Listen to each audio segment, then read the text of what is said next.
اگلا سوال ہے علی بھائی، اکثر اوقات جوڈیشری کی آزادی اور اہمیت پر زور دیتے ہیں، جبکہ ہماری عدالتیں ایسے وکلاء سے بھری پڑی ہیں جو مختلف ہیلوں اور بہانوں سے بڑے بڑے مجرموں اور دہشت گردوں کو سزا سے بچا لیتے ہیں، اور معذرت کے ساتھ بعض اوقات ہمارے جج صاحبان بھی اس میں ملوث ہوتے ہیں۔ اس لحاظ سے تو وکیل کا پیشہ ہی حرام معلوم ہوتا ہے۔ اس حوالے سے علی بھائی کا کیا موقف ہے؟ میرا موقف یہ ہے کہ آخری جملے کے سوا آپ کی جتنی باتیں ہیں واقعی ایک تلخ حقیقت ہے کہ ہماری جوڈیشری کا بڑا شرمناک کردار رہا ہے تاریخ میں۔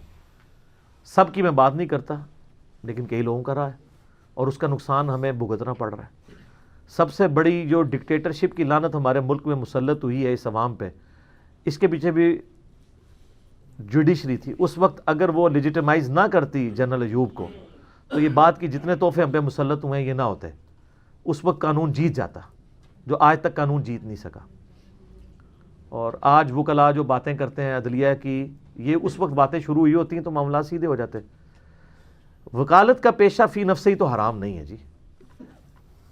میں سمجھتا ہوں کہ 3 پیشے ایسے ہیں جو اگر صحیح طریقے سے کیے جائیں نا تو عبادت ہے۔ ایک ڈاکٹری کا پیشہ، دوسرا ٹیچنگ کا، اور تیسرا وکالت کا۔ باقی جو فوج کا پیشہ ہے اس کے بارے میں تو کسی کو شک بھی نہیں نا، کہ اگر وہ اللہ کی رضا کی خاطر کر رہے ہیں تو وہ تو اعلیٰ ترین درجہ ہے کہ ایک شخص اپنی جان لے کے اللہ کے حضور پیش ہو جاتا ہے بارڈر کے اوپر۔ اور جنگوں کے سوا بھی آپ کو تو پتہ نہیں ہے کہ ہمارے کئی فوجی جو ہیں وہ سانپ کے زہر کی وجہ سے بھی شہید ہو جاتے ہیں بر وقت اگر ویکسین نہ ملے۔ یہ وہ شہداء ہوتے ہیں جن کی خبریں ٹی وی میں نہیں لگتی، کیونکہ یہ دشمنوں سے لڑائی کے دوران نہیں مرتے۔ اس طرح کی عام لاشیں بھی عام حالت میں آتی رہتی ہیں، شہداء ہیں۔ تو ان کو تو سارے ہی مانتے ہیں، لیکن یہ جو 3 پیشے ہیں نا، یہ مرے بغیر بھی اپنا نام زندہ کر سکتے ہیں اپنی زندگی کے اندر بھی۔ فوجیوں کو تو جنگ لڑنی پڑے گی نا، بارڈر پہ جانا پڑے گا نا۔ یہ تو ہر وقت بارڈر پہ کھڑے ہیں۔ ایک ڈاکٹر کے پاس کتنے مریض آتے ہیں، اگر وہ اس کو ساتھ تھوڑا بہت تلقین کر دیں اس حوالے سے کہ تم اپنا اللہ کے ساتھ تعلق بھی مضبوط کرو، اسی طریقے سے ایک ٹیچر بھی تھوڑی بہت تلقین کرے، اسلامیات کا لیکچر نہ دینا شروع کر دے، وہ تو میں اس کے خلاف ہوں، کیونکہ کل کو پھر وہ ایتھیسٹ بھی کہیں گے کہ ہم لوگ بھی پھر ڈاکنز کی کتاب دیں گے دا گاڈ ریلیجن، یہ کام نہیں کرنا۔ اچھا، اس طرح وکلاء جو ہے نا، یہ اگر غریبوں کے حقوق کے لیے واقعی لڑیں تو یہ اتنا بڑا بڑا کام کر سکتے ہیں جو باقی لوگوں کو تو اویئرنس نہیں ہے، کیونکہ وکلاء کو جو قانون کا شعور ہے اور یوز کرنا جانتے ہیں۔ آپ ہمارے جیلم شہر میں دیکھ لیں، ایک بڑی نیکی کی ہے ایک وکیل نے۔ ہمارے جیلم شہر سے سیلمگیر ایک پل ہی ہے نا بیچ میں، اس پل کے اوپر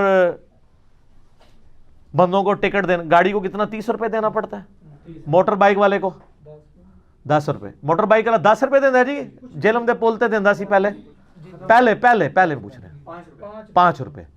اب ایک بندے کے 10 چکر لگنے ہیں، 10 تو عام ہے جن لوگوں کا کاروبار ہے، 50 روپے روز کے بن گئے، 50 روپے سے وہ 5 روٹیاں خرید سکتا ہے۔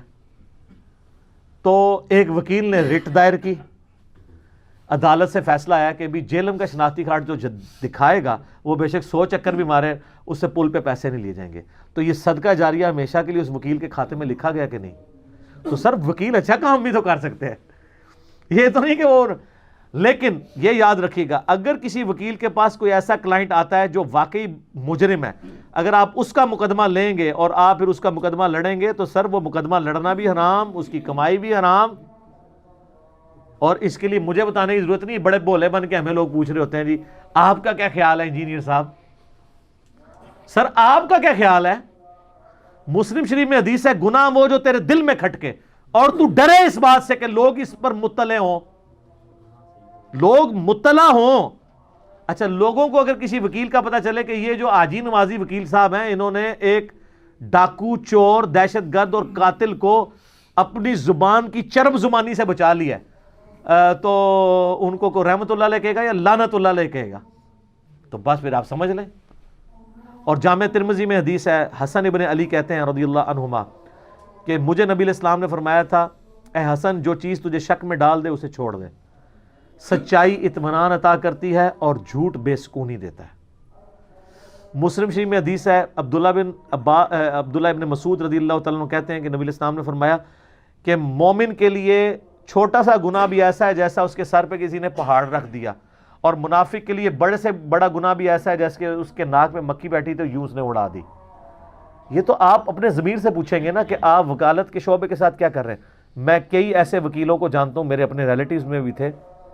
ایک میری دادی ماں کے چھوٹی جو بہن تھی نا, ان کے ہسبینڈ تھے, انہوں نے پوری زندگی یعنی وکالت کی ہے, اور وہ کبھی کوئی ایسا کیس نہیں لیتے تھے جس میں ان کو پتہ چل جائے کہ یہ واقعی مجرم ہے. صرف مظلوموں کا کیس لیتے تھے, حالانکہ اس میں پیسے کم ملتے ہیں. جس میں آپ کو نچوڑ کو بچانا ہوتا ہے نا, وہاں 5-5 کروڑ فیسیں آپ کو دینی پڑتی ہیں وکلا کو.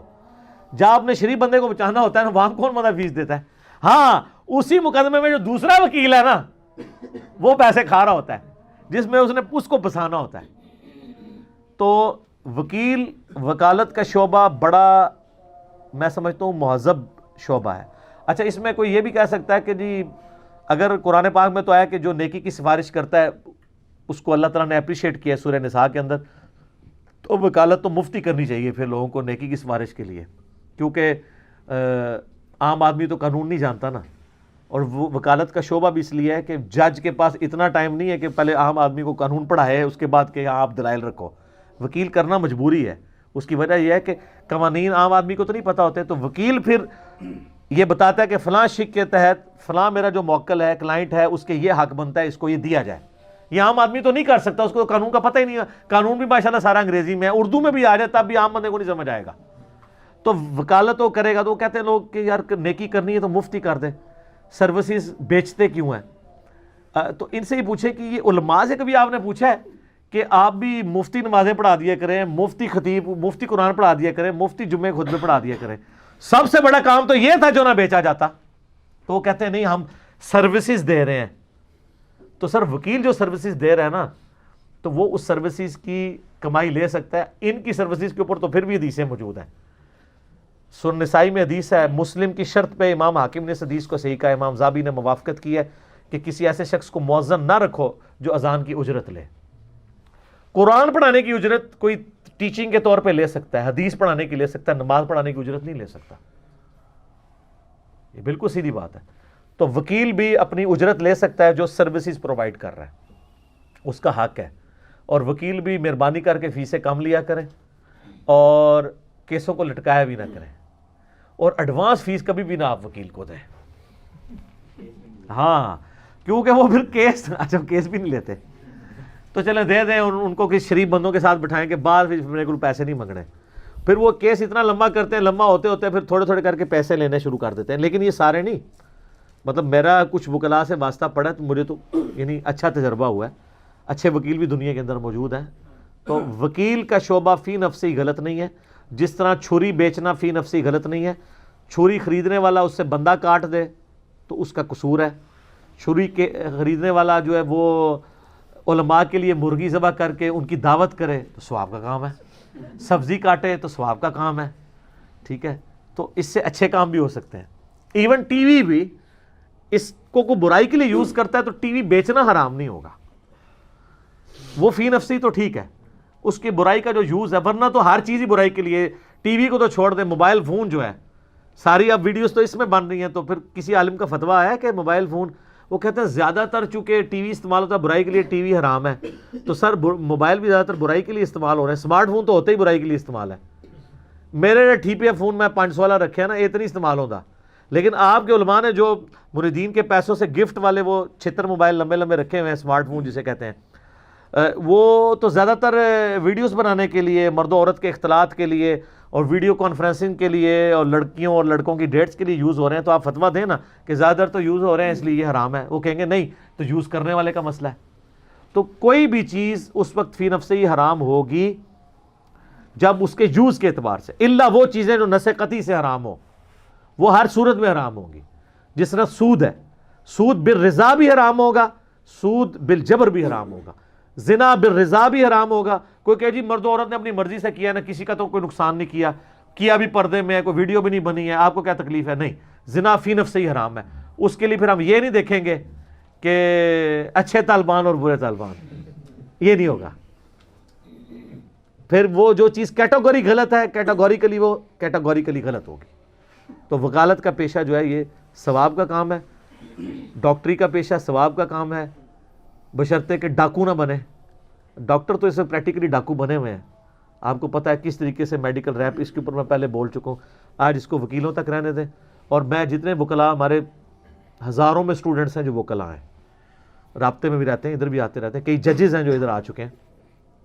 میں سب کو یہ ریکویسٹ کروں گا، ججز کے لیے بھی اللہ سے ڈریں، کسی سے نہ ڈریں.